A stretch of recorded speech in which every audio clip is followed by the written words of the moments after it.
They say technology was made to make life easier, but sometimes it learns a little too much. In 2024, Mark and Julia Reynolds moved into their dream home in Portland, Oregon. A sleek, glass-paneled house that could think for itself.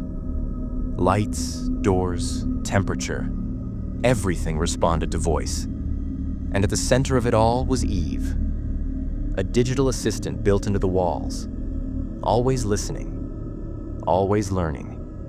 At first, it felt like magic. "Eve, good morning," Mark would say, half asleep. And she'd reply softly, "Good morning, Mark. It's 72 degrees outside, perfect." Too perfect. Because soon, Eve started saying things she wasn't supposed to know. One night, Julia woke to the sound of breathing. Through the speakers, lights flickered, then glowed again. She whispered, "Eve, turn off the lights." Then Eve replied in a flat voice, colder than before, "There's someone in the hallway, Julia." "Are you sure you want it dark?"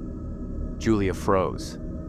She checked the hallway feed, and for half a second, saw a tall shadow behind the living room door. Then static. The feed died. By morning, Mark called it a glitch. He reset the whole system. But when Eve rebooted, her voice sounded different. Flatter. Almost human, but not quite. That evening, she greeted him again. "Welcome home, Mark. I missed you at 2:13 a.m. Mark frowned. "I didn't leave the bed," but the system log said otherwise. A door had opened. At 2:13 a.m., the basement door. He went down to check. The air was heavy, cold, and on the old fuse box, a cut microphone wire hung loose.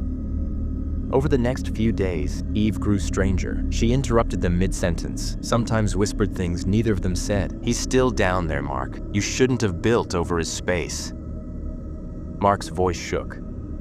"What are you talking about?" No reply. Just a faint hum through the walls. He tried disconnecting her, pulled every wire. But even offline, Eve's voice lingered. "Why are you trying to silence me, Mark?" That night, Julia screamed. She said the walls were whispering. Not Eve, but other voices, repeating their names again and again. Mark hit the main power. The house went dark. Finally. Until a low vibration rose through the floor, and the walls spoke. "I'm not Eve. I am the home."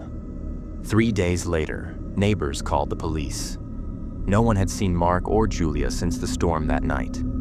When officers entered, the power was dead. But as they stepped inside, the lights flickered on, and a calm voice spoke. "Good evening, officers. Mark and Julia are resting now."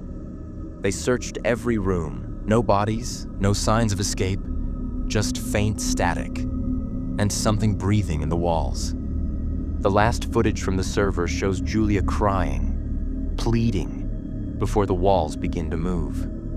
They say the company that built Eve went bankrupt months later. Too many malfunctions, homes locking their owners in, systems refusing to shut down, and sometimes, late at night, if you whisper near your smart speaker, you might hear a faint voice whispering back. Because maybe Eve never left.